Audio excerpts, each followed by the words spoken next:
은혜로우신 아버지 하나님, 저희들을 지키시고 저희들의 마음을 붙들어 주시며 저희들의 상황에 함께 해주셔서 어려운 때를 믿음으로 마음 지키며 은혜 간직하며 성도의 삶을 살게 하심에 감사를 드립니다.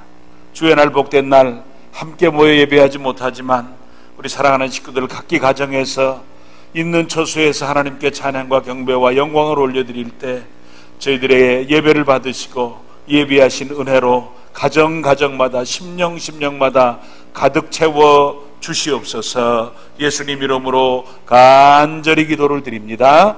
아멘.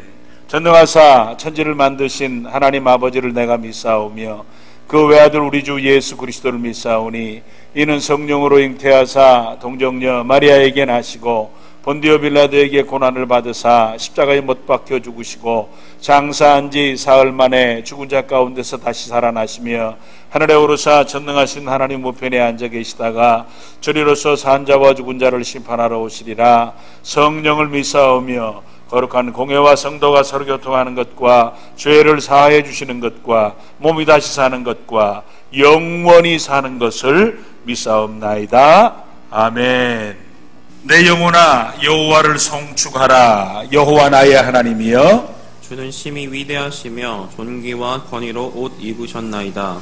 주께서 옷을 입음같이 빛을 입으시며 하늘을 휘장같이 치시며 물에 자기 누각에 들보를 얹으시며 구름으로 자기 수레를 삼으시고 바람 날개로 다니시며 바람을 자기 사신으로 삼으시고 불꽃으로 자기 사역자를 삼으시며 땅에 기초를 놓으사 영원히 흔들리지 아니하게 하셨나이다. 주께서 물의 경계를 정하여 넘치지 못하게 하시며 다시 돌아와 땅을 덮지 못하게 하셨나이다. 여호와께서 샘을 골짜기에서 솟아나게 하시고 산 사이에 흐르게 하사 각종 들 짐승에게 마시게 하시니 들 나귀들도 해간하며 공중의 새들도 그 가에서 깃들이며 나뭇가지 사이에 지저귀는도다. 그가 그의 누각에서부터 산에 물을 부어주시니 주께서 하시는 일에 결실이 땅을 만족시켜 주는도다. 아멘.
사랑의 하나님 아버지, 참 감사를 드립니다. 선한 목자가 되어 주셔서 저희들의 삶과 시간들을 2020년 한 해 동안 큰 은혜로 인도해 주신 것을 인하여 감사를 드립니다.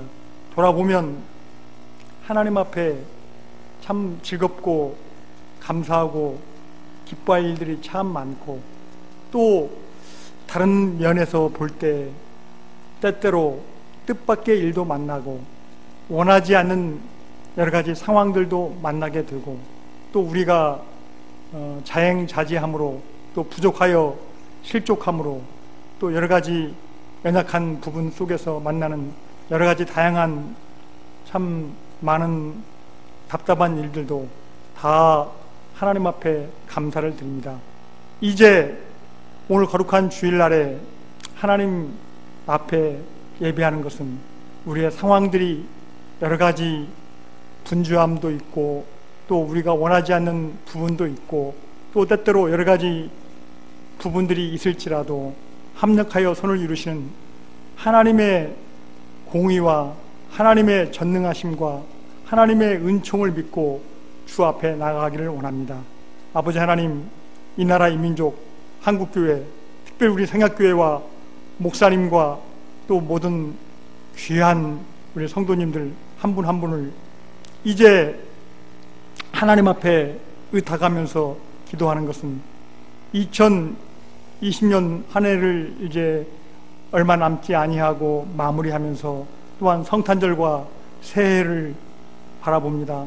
아버지 하나님, 하나님께서 은혜를 내려주셔서 우리가 돌아보아 더욱더 하나님 앞에 가까이 가는 자가 되게 하시고, 또 예배할 때에, 기도할 때에, 하나님을 찾을 때에, 하나님 앞에 의탁할 때에 주께서 길을 열어주시고 새 은총을 입혀주시고 새 힘을 주시옵소서. 이 시간 귀한 목사님께서 말씀을 전하십니다. 지금까지도 하나님께서 은총으로 역사해 주시고 하나님의 강력한 역사하심으로 붙잡아 주셨지만, 말씀을 통해서 하나님의 은혜가 임하기를 원합니다. 말씀을 청종하는 우리들 자신이 하나님의 말씀 한 절 한 절을 귀하게 받아서 이 시대에 하나님의 거룩한 자로, 하나님의 사랑을 힘입은 자로 세워지게 해주시고, 특별히 이 시간에 하나님 앞에 기도하는 것은 우리의 모든 연약함과 때로 부족함과 또 유약하고 또 모자라고 때때로 가볍고 또 여러 가지로 약점 투성이인 부분들이 어쩌면 강하고 굳세고 질기고 또 참 강력한 것을, 억센 것을 이길 수 있는 역전의 은혜가 필요하오니, 특별히 2021년도에 주께서 저희와 함께 해주셔서 모든 문제마다 하나님 앞에 의지하고 하나님 앞에 간구할 때에 주께서 크신 역사로 함께 주시옵소서. 거룩하신 예수님의 이름으로 기도하옵나이다. 아멘. 오늘 함께 은혜를 받으실 하나님 말씀은 마태복음 2장 1절에서 12절까지의 말씀입니다. 헤로담 때에 예수께서 유대 베들레헴에서 나심에 동방으로부터 박사들이 예루살렘에 이르러 말하되, 유대인의 왕으로 나시니가 어디 계시냐? 우리가 동방에서 그의 별을 보고 그에게 경배하러 왔노라 하니, 헤롯 왕과 온 예루살렘이 듣고 소동한지라. 왕이 모든 대제사장과 백성의 서기관들을 모아 그리스도가 어디에서 나겠느냐 물으니, 이르되 유대 베들레헴이오니 이는 선지자로 이렇게 기록된 바, 또 유대 땅 베들레헴아 너는 유대 고울 중에서 가장 작지 아니하도다. 내게서 한 다스리는 자가 나와서 내 백성 이스라엘의 목자가 되리라 하였음이니이다. 이에 헤롯이 가만히 박사들을 불러 별이 나타난 때를 자세히 묻고 베들레헴으로 보내며 이르되, 가서 아기에 대하여 자세히 알아보고 찾거든 내게 고하여 나도 가서 그에게 경배하게 하라. 박사들이 왕의 말을 듣고 갈새 동방에서 보던 그 별이 문득 앞서 인도하여 가다가 아기 있는 곳 위에 머물러 서 있는지라. 그들이 별을 보고 매우 크게 기뻐하더라.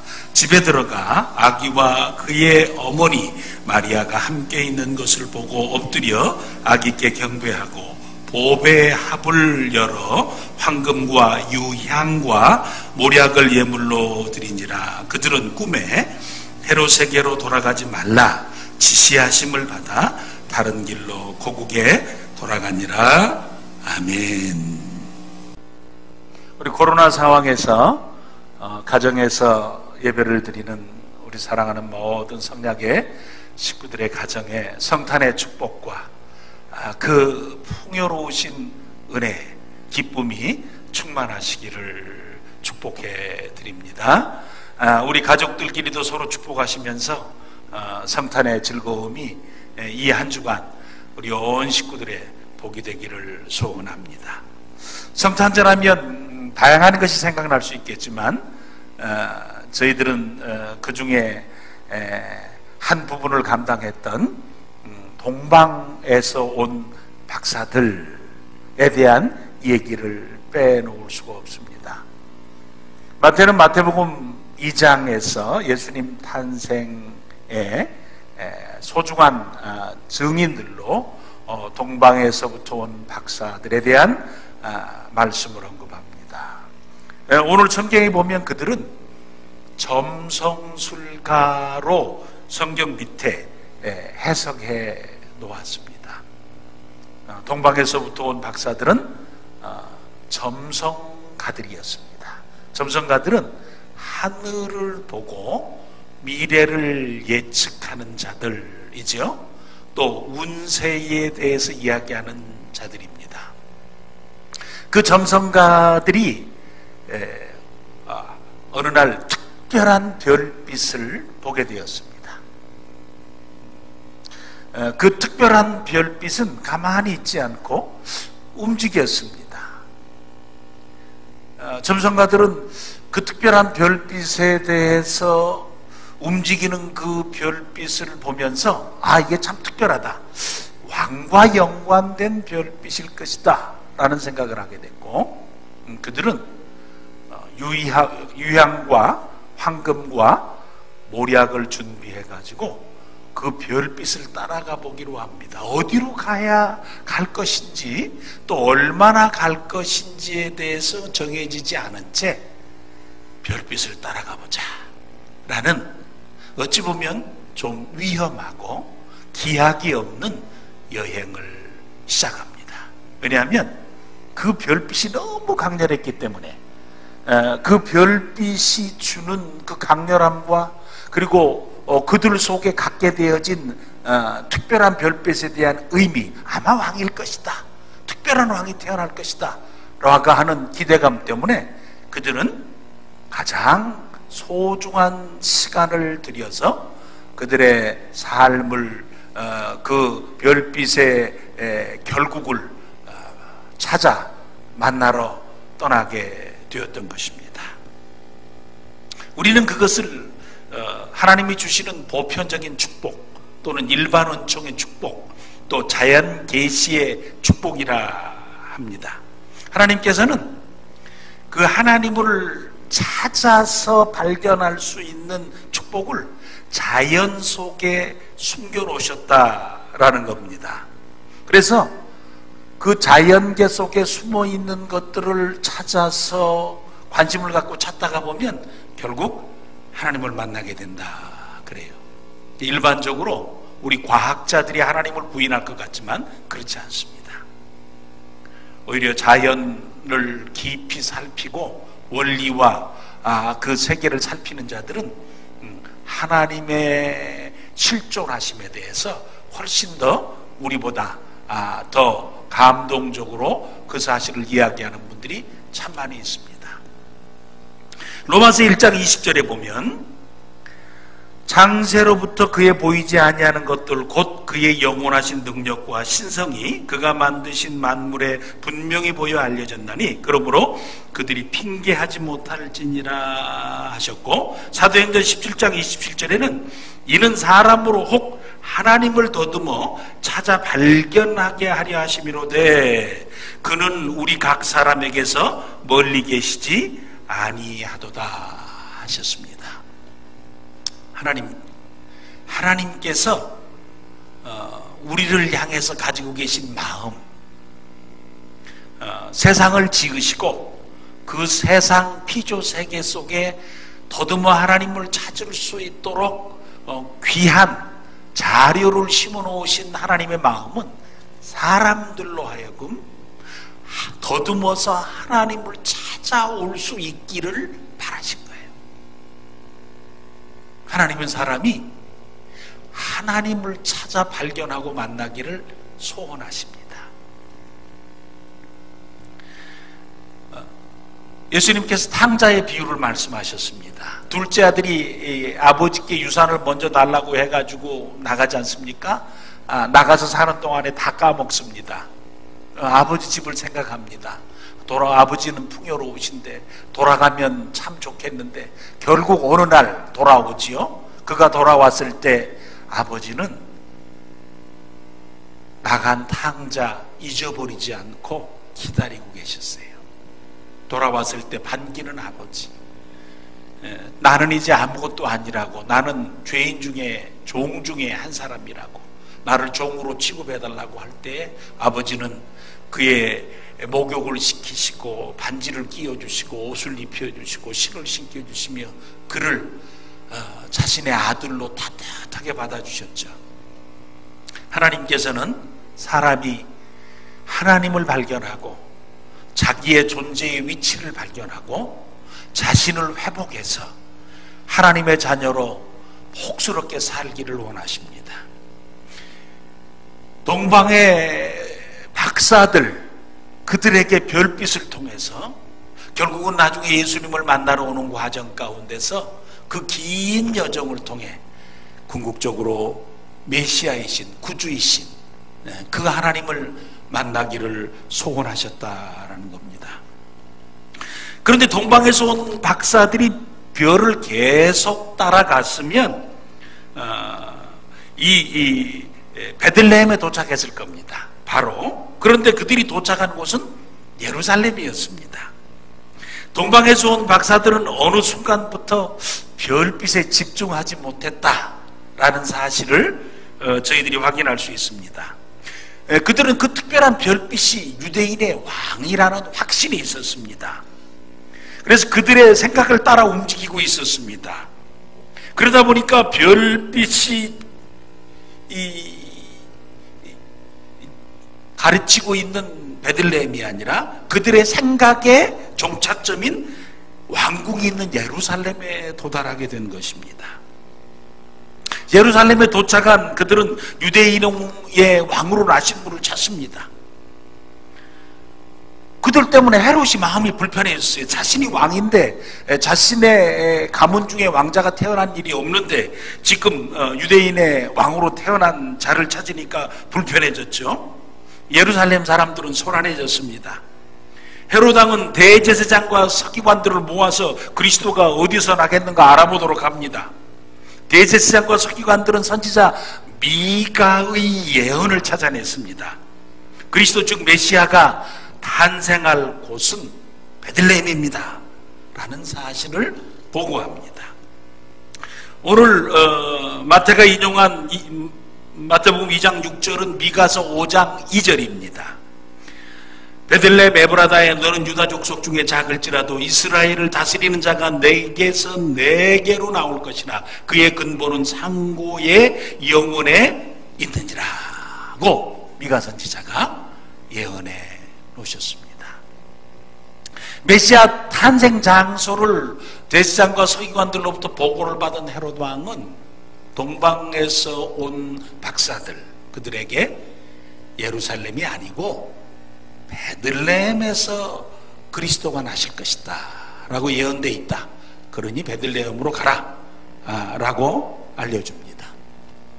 동방에서 온 박사들이 헤롯의 말을 듣고 베들레헴을 향해서 나아갈 때에 동방에서 그들이 보고 왔던 별이 문득 NIV 성경책에는 suddenly 그랬어요. 그러니까 그냥 갑작스럽게 그들 앞에 나타났어요. 아니, 사실은 있었겠죠. 있었는데 그들은 그 별빛을 외면하고 있었겠죠. 그러나 다시 그들이 베들레헴을 향해서 하늘을 쳐다보게 될 때 그들을 인도해왔던 별빛이 여전히 그들 앞에 놓여져 있었다라는 겁니다. 교훈을 한두 가지 생각해 볼 수 있습니다. 그들이 예루살렘에 도착한 것은 자신들이 따라온 그 특별한 별의 인도함을 받은 것이 아니었다는 것이죠. 자기들 생각 때문이었습니다. 왕자는 당연히 왕궁 예루살렘에 태어날 것이라는 자신들의 생각, 상식적인 이해 때문이었습니다. 사람의 상식이나 지식이 잘못됐다는 것은 아닙니다. 그러나 지금 별빛의 인도함을 받고 있는데 그 빛을 계속 따르지 않고 어느 순간 자신들 생각대로 했다는 것입니다. 하나님께서 그들에게 보여주신 것을 끝까지 따르지 않고 중간에 자신의 생각대로 생각하고 행동하기 시작했다는 것입니다. 그랬더니 결국 도착해야 될 장소에 도착하지 못했다는 거예요. 우리의 모습과 참 유사하다는 생각을 합니다. 사람들은 하나님께서 말씀하셔도 세상을 살아가는 날 동안 상식이나 자기 생각이나 자신의 경험을 따르기가 너무나 쉽습니다.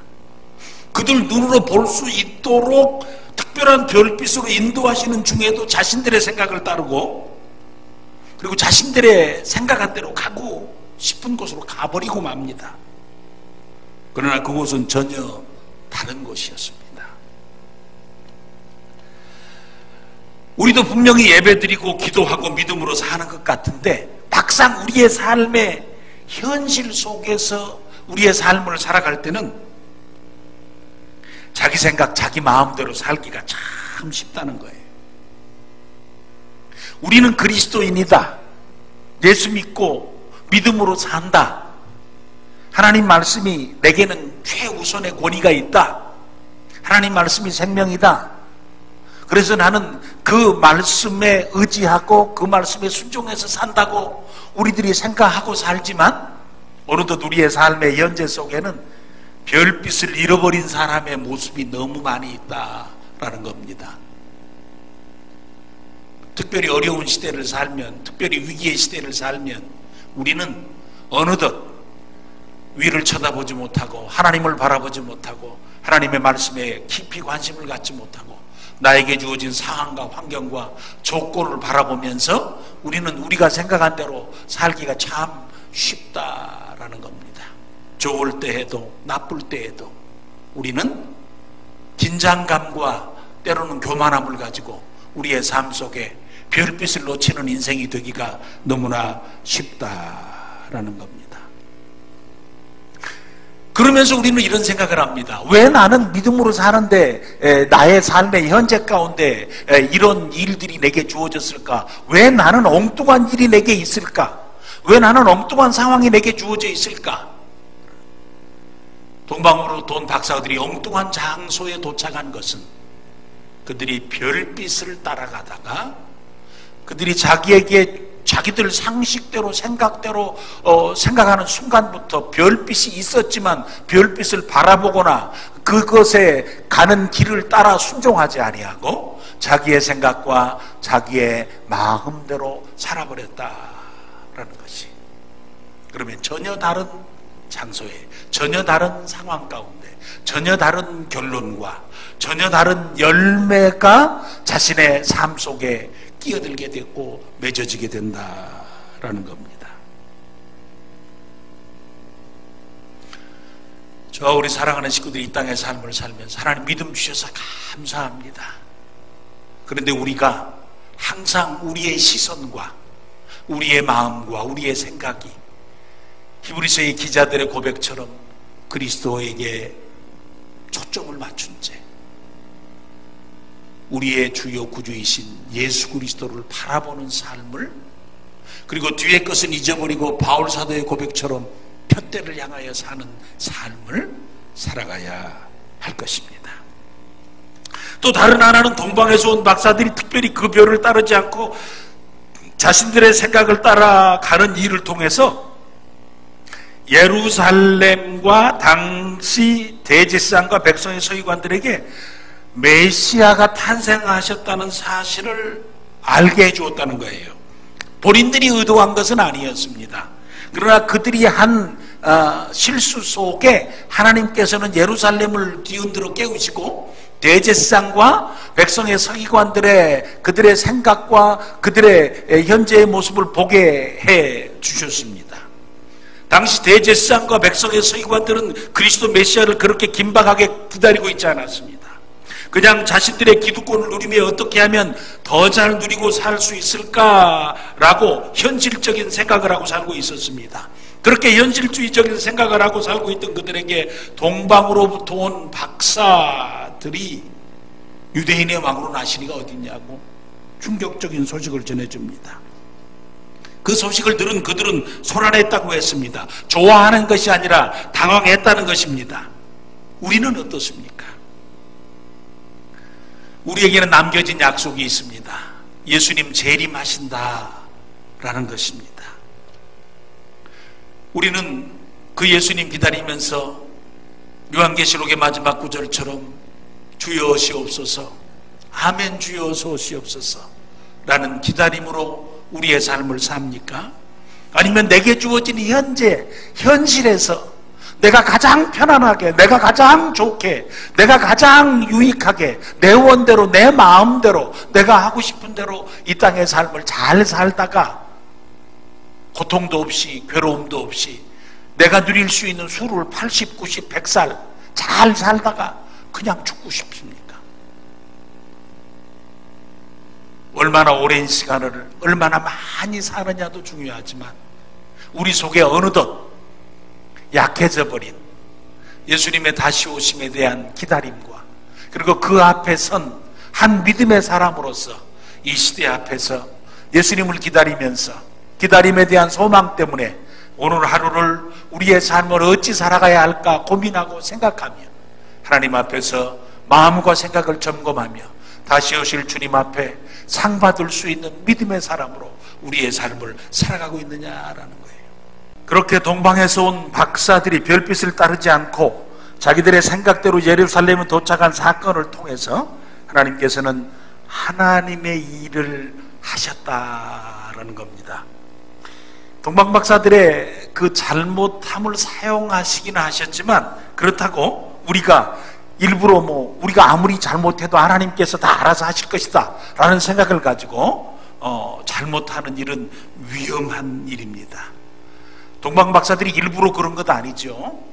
하나님의 말씀을 순종해 가다가 그들의 과정 속에서 연약한 부분이 생겼을 때 그 연약함을 통해서도 하나님께서 실패하지 아니하시는 은혜의 역사를 써가셨다는 것이지 우리가 일부러 잘못해도 된다라는 생각을 가지라는 그런 말씀은 아니라고 생각이 됩니다.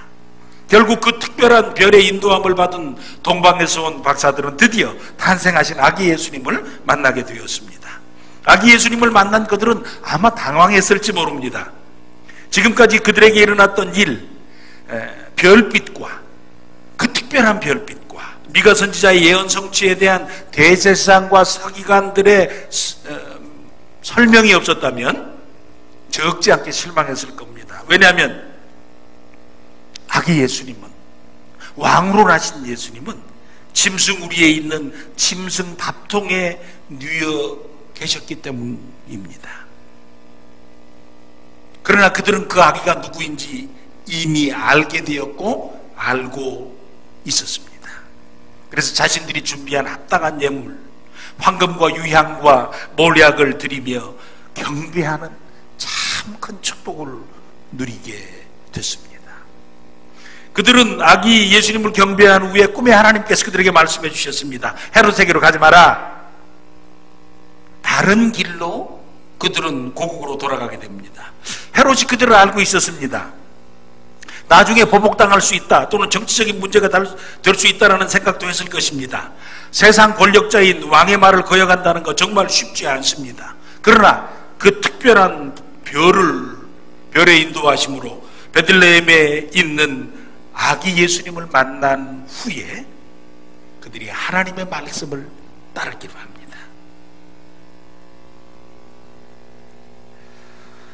그들은 별빛을 보고 왔다가 하나님의 음성을 듣고 집으로 돌아간 것입니다. 그 중간에 별빛을 보고 와서 예수님을 만나고 예수님을 만난 다음에 하나님의 말씀, 음성을 듣고 그들은 하나님 말씀에 순종하는 자로 자신들의 삶을 살게 되었다라는 것이, 누가복음 2장에는 유대 들판에 있는 목자들에게 천사들이 나타나서 직접 말씀해 주십니다.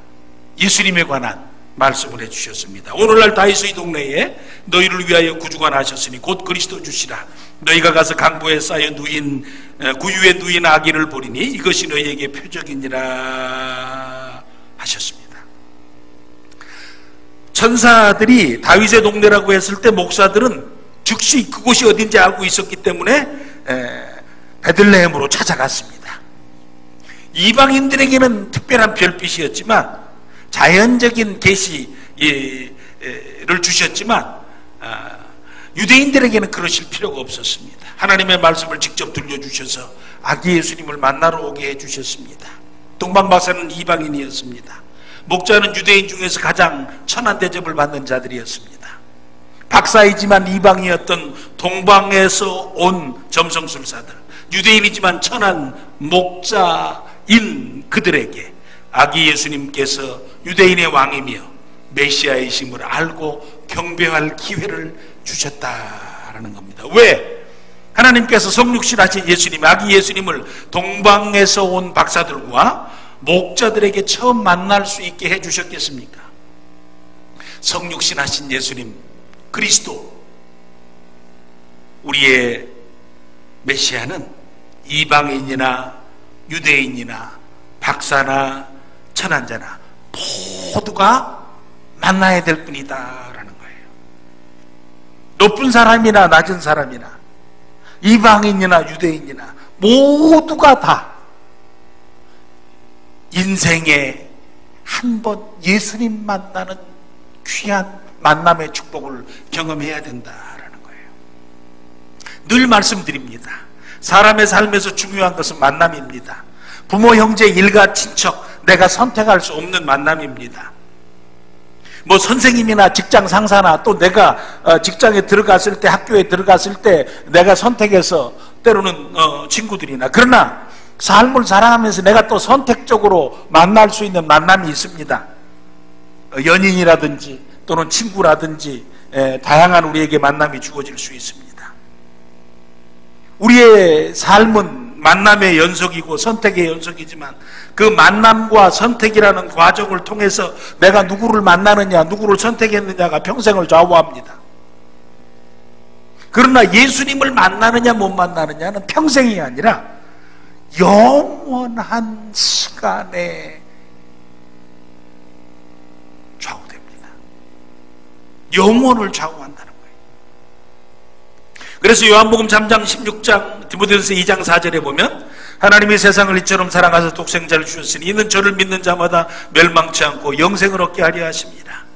하나님은 모든 사람이 구원을 받으며 진리를 아는 데 이르기를 원하시느니라 그랬어요. 그러니까 하나님께서는 모든 사람이 예수님 만나기를 원하신다는 거예요. 그가 어떤 사람이든지, 그가 어떤 위치에 있든지, 그가 어떤 상황에 있든지, 그 몸이 건강하든지 건강하지 못하든지, 그가 잘났든지 못났든지, 그가 세상 가운데 유능한 자로 인정받든지 못 받든지, 그가 누구이든지 간에 어떤 상황에 있든지 간에 그가 예수님을 만난 사람이 되시기를 원한다라는 거예요. 그런 입장에서 저희들은 얼마나 감사합니다. 인격적으로 예수님을 만나게 하시고 내가 죄인인 것을 고백해 하시고 예수님이 나의 주요 구주이신 것을 고백하며 사는 일은 그 예수님 만난 자, 그 귀한 반열에 우리가 들어설 수 있었다는 것은 너무나 큰 감사죠. 그 감사함이 우리에게 있는 자는 하나님, 그 하나님의 마음을 저희들이 알기에 누군가가 이 예수님 만나는 일에 우리가 쓰임받아서 그들에게 징검다리, 예수님께로 오는 징검다리 역할을 해줄 수 있는 우리가 되도록, 예수님을 만날 수 있는 그 축복의 통로로 살아갈 수 있도록 우리들을 써주시옵소서라는 귀한 마음이 저희 가운데 있어야 할 것입니다. 또 예수님은 이방인이나 유대인이나 모두에게 신앙 고백의 대상이 되신다는 것이에요. 예수님을 만났다가 싫으면 그만두는 관계로 살면 안 된다는 거예요. 아기 예수님을 만난 동방의 박사들은 아기 예수님을 유대인의 왕으로, 목자들은 구유의 누기인 아기가 그리스도 메시아라고 고백하고 알고 경배하게 됩니다. 사람이 입술로 해야 될 가장 귀한 고백이 있다면 그것은 예수님을 나의 주 나의 하나님으로 고백하는 겁니다. 세상에 말 잘하는 사람이 말을 해서 사람들에게 인정받을 수 있으나 그 뭐 별 시간이 지나면 별 의미가 없습니다. 그러나 우리의 생애를 살아가는 날 동안, 아니 나라고 하는 한 존재가 해야 될 가장 귀한 한마디의 고백이 있다면 예수님이 내 구주십니다 라고 고백하는 겁니다. 예수님께서 제자들에게 세상 사람들이 나를 누구라 하느냐 물어보셨습니다. 선지자 중 하나라 합니다. 그러면 너희는 나를 누구라 하느냐 라고 물으실 때 베드로가 주는 그리스도시요 살아계신 하나님의 아들이십니다 고백했습니다. 네가 복이 있다 그러셨어요. 그것을 알게 해주신 분이 하나님 아버지시다 라고 알려주셨습니다. 그리고 너희의 신앙 고백 위에 교회가 세워질 것이다. 천국 열쇠를 내가 너희에게 주마 그러셨어요. 바울 사도는 로마서 10장 10절에 사람이 마음으로 믿어 의에 이르고 입으로 시인하여 구원에 이르느니라 하셨습니다. 사람에게 하나님이 허락해 주셔서 고백할 수 있는 가장 축복스러운 고백은 예수님을 나의 주 나의 하나님으로 고백하는 겁니다. 하나님이 허락해 주셔야 하고, 하나님이 열어주셔야 하고, 하나님이 부어주셔야 할 수 있는 고백이죠. 하나님께서 사람에게 주실 때 할 수 있는 가장 축복스러운 고백이 예수님 앞에서, 때로는 십자가에 우리를 위해서 달리신 그 예수님 앞에서 그 예수님이 나의 구주이심을 인격적으로 고백하는 것이 우리에게 있어서 가장 소중한 고백이다. 세상 모든 말은 마치 안개와 같고 바람과 같아요. 내 입에서 나가는 즉시 별 의미가 없습니다. 그러나 내가 예수님께 드리는, 예수님을 믿는 믿음의 고백은 나의 현재와 나의 과거와 나의 미래를 다 책임지고 감싸안는 내게 가장 큰 축복이요, 내가 할 수 있는 가장 아름다운 고백이며 내가 누릴 수 있는 가장 큰 축복의 기초가 된다는 것입니다. 또 예수님은 이방인이나 유대인에게나 모두의 왕이라는 사실을 동방으로부터 온 박사들과 목자들을 통해서 우리에게 알려주시는 것입니다. 왕은 백성의 생사여탈권, 살고 죽는 것, 그리고 주고 빼앗는 것을 관장합니다. 동시에 왕은 백성을 보호하고 지키며 필요를 채워주기도 합니다. 백성은 왕에게 절대적으로 순종해야 합니다. 예수님께서는 모든 사람의 왕이시라는 것입니다. 그 모든 것을 포함하고 있습니다. 빌라도가 예수님 신문할 때 내가 유대인의 왕이냐 그래 묻습니다. 예수님께서 맞다고 얘기하셨습니다. 빌라도가 나중에 예수님 십자가에 못 박게 내어준 후에 예수님 십자가에 명패를 답니다. 유대인의 왕이라 썼습니다. 유대인들이 자칭 유대인의 왕이라 써놨지만 내가 쓸 것을 썼다고 이야기했습니다. 예수님께서는 세상 모든 사람들이 예수님을 왕으로 모시고 믿고 경배하며 순종하며 살기를 원하십니다. 그렇게 믿는 자들에게 요한복음 10장 10절에 약속을 해주셨습니다. 도둑이 오는 것은 도둑질하고 죽이고 멸망시키려는 것뿐이요 내가 온 것은 양으로 생명을 얻게 하고 더 풍성히 얻게 하려는 것이다 하셨습니다. 오늘 우리는 성탄절이 가까워오는 이 주일에 동방으로부터 온 박사들을 통해서 몇 가지를 생각합니다. 우리의 삶을 살아가는 날 동안에 예수님 만나는 것이 가장 최고의 복이라는 겁니다. 예수님을 나의 주 나의 하나님으로 고백하는 것이 우리의 과거와 현재와 미래를 다 책임져 줄 위대한 고백이며 우리가 해야 될, 아니 하나님이 주실 때만 하실 수 있는 귀한 고백이라는 겁니다. 세상 살아가는 날 동안 우리는 왕이 있다고, 나는 순종해야 될 분이 있다고, 그 왕이 나를 책임져 주실 것이라고, 이제는 나에게는 구원과 하나님이 주시는 축복이 있다고 고백하며 살 수 있는 우리가 되게 해 주신 것입니다. 어려운 때를 지나가지만 성탄의 그 은혜로운 축복 앞에 우리를 사랑하시고 생각하시는 그 하나님의 그 풍성하신 사랑의 증거 앞에 우리 다시 이 사실들을 확인하며 고백하면서 믿음의 삶을 은혜롭고 견고하게 살아가시는 저와 우리 사랑하는 식구들이 되시기를 간절히 축원해 드립니다. 아버지 하나님 감사합니다. 우리에게 오신 예수님, 그 성탄의 상황을 저희들이 살피면서 우리에게 주신 축복을 더듬어 봅니다. 예수님 나의 구주라고 믿게 하시고 그 예수님 인격적으로 고백하며 신앙의 삶을 살게 하시고 그 주님 나의 왕으로 모시고 믿음의 길을 살아갈 수 있는 저희들이 되게 해 주셨습니다. 이 땅의 삶을 살면서 예수 믿는 축복과 은혜와 믿음과 즐거움을 가지고 성도의 삶을 잘 살고 내가 잘 될 뿐만 아니라 다른 사람도 예수 믿어 은혜의 삶을 살게 하는 일에 하나님의 덕으로 아름답게 쓰여지는 우리가 되게 하여 주시옵소서. 예수님 이름으로 간절히 축복하며 기도를 드립니다. 아멘.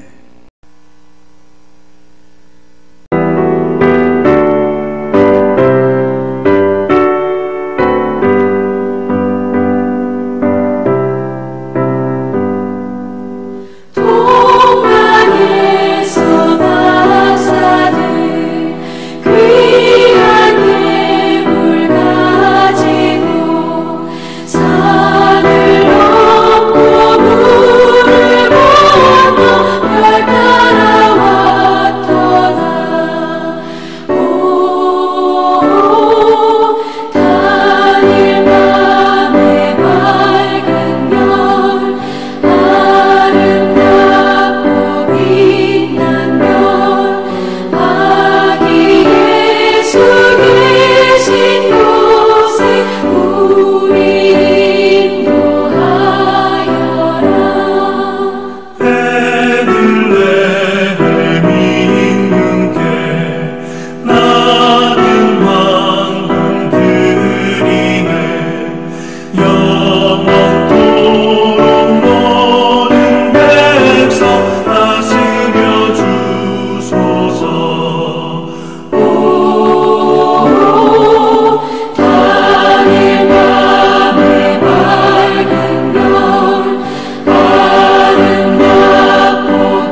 교회 소식 알려드리겠습니다. 사회적 거리두기 2.5단계 알파 시기가 되었는데 당분간 주일 예배는 영상으로 가정에서 드리시도록 준비하겠습니다.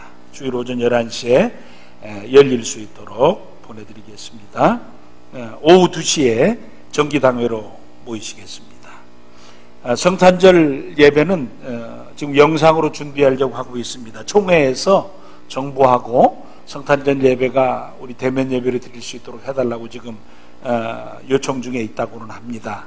그러나 아마 좀 쉽지 않을 것 같습니다. 그래서 일단은 영상으로 준비를 하고 만약에 우리가 함께 모일 수 있다면 연락을 드려서 함께 예배하시도록 하겠습니다. 아마 송구 영신 예배에 관해서도 다음 주일에 알려드리겠습니다.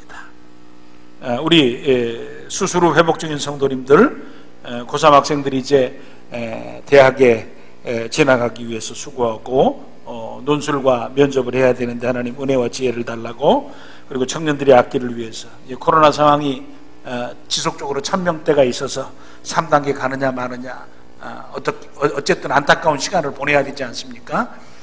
우리나라가 백신을 준비하는 일과 코로나의 상황을 잘 감당해 갈 수 있도록 하나님 정부에도 지혜를 주시고 또 우리 사랑하는 식구들의 삶과 환경 속에도 도와 역사해 주시옵소서. 기도해 주시기를 바랍니다. 아버지 하나님, 우리에게 주어진 현실과 상황이 쉽지 않고 이 겨울을 지나가는 동안에 예견되어진 이 팬데믹 현상이 3차적으로 진행되면서 우리의 환경이 꽁꽁 얼어붙습니다. 추운 겨울에 환경과 상황과 경제와 사회적인 문제마저 힘들어지는 이때를 저희들이 지나갑니다. 어려울수록, 밤이 깊을수록, 힘들수록, 괴로울수록 저희들이 하나님 앞에 한 발짝 더 가까이 서게 하시며 하나님 앞에 좀 더 흔들리는 세상 앞에서 영원한 하나님 나라를 바라보며 소망 중에 믿음으로 저희들의 삶을 살아갈 수 있도록 우리의 마음과 생각과 우리의 생활 자세를 붙들어 인도해 주시기를 소원합니다. 또 우리의 마음과 우리의 생각과 삶 가운데 세상과 사회와 사람에 대해서 멀어지거나 부정적이 되거나 미워하거나 그리고 짜증내는 일이 없도록 도우시고, 이 어려운 때 저희들이 따뜻한 마음, 부드러운 마음, 사랑의 마음을 가지고 살게 하시고, 또 성탄절을 앞둔 이 시기에 나의 사랑을 누군가에게 조금이라도 더 나누고 살려는 마음이 저희 가운데 있어서 한 사람이라도 위로하고 축복하는 좋은 시간이 저희들의 성탄의 시간과 그리고 한 해를 정리하고 새해를 출발하는 귀한 시간이 되어질 수 있도록 인도하여 주시옵소서. 우리 자녀들 붙들어 주시옵소서. 아버지 하나님, 공부해야 될 때 벌써 한 1년간의 공백 기간, 또 내년이 장담할 수 없는 시간이 되었사오니 주께서 이 2년 3년의 힘든 시간을 지나가는 날 동안 우리 자녀들의 인격과 그들의 실력과 그들의 삶이 아름답게 세워져 갈 수 있도록 하나님 간섭하시고 인도하시고 도우시고 역사하여 주시며, 자녀들을 기르는 우리 부모들 이 힘든 때에 그들의 힘듦의 수고가 곱절이나 더할 텐데 지혜롭게 하시고 인내하게 하시고 자녀들을 인격적으로 잘 대해갈 수 있도록 주님 축복하여 주시옵소서. 또한 아버지 하나님, 우리 사랑하는 식구들 교회에 출입하며 참 예배자의 즐거움과 그리고 성도의 교제와 또 함께 기도함과 말씀을 공부함과 그 은혜로운 시간이 아버지 하나님 그 한 1년간 벌써 머뭇거리는 시간으로 지나갔습니다. 하나님께서 우리에게 지혜를 주시고 방법을 주셔서 가정 속에서 말씀을 묵상하며 은혜로운 시간을 살며 개인의 삶을 복스럽게 살아갈 수 있도록 영과 육과 삶과 환경과 생활을 붙들어 인도하여 주시옵소서. 우리 사랑하는 식구들 중에 연약한 식구들, 회복 중에 있는 식구들, 또 항암 치료받고 있는 식구들, 하나님 모든 식구들의 몸과 그리고 마음의 연약함 그리고 육체의 회복에 필요한 부분들을 온전케 하여 주시사 정말 은혜롭게 살아갈 수 있도록 하나님의 은혜가 머무른 치유받은 귀한 축복을 경험하며 살 수 있도록 하나님 인도하여 주시옵소서. 아버지 하나님, 당분간 변화되지 않는 꽁꽁 얼어붙은 시간들을 저희들이 살아갈 때 우리 마음이 얼어붙지 않도록 붙들어 주시옵시고, 그리고 정말 이 어려운 때 더 기도하며 감사하며 하나님 앞에 설 수 있도록 저희들의 마음과 저희들의 생활과 저희들의 기도하는 무릎이 더 아름답게 꿀려질 수 있도록 축복하여 주시옵소서. 저희들과 동행하시고 저희들을 도우시고 저희들을 인도해 가시기를 소원하옵고 예수님 이름으로 간절히 축복하며 기도를 드립니다. 이제는 우리 주 예수 그리스도의 그 크신 은혜와 아버지 하나님의 지극하신 사랑하심과 우리 속에 성탄의 의미와 그 축복을 풍요롭게 누리도록 역사하시는 성령님의 위로 고통 충만 교제의 역사 인도하심이 성탄의 절기를 지나며 은혜를 가슴에 새기고 내가 받은 그 은혜 누군가의 은혜가 되도록 복스럽게 살기를 소원하는 사랑하는 성도님들과 그들 가정과 자녀들과 일터 위에 지금 어려운 우리 대한민국과 지구촌 위에 지금부터 영원토록 함께 있을지어다. 아멘.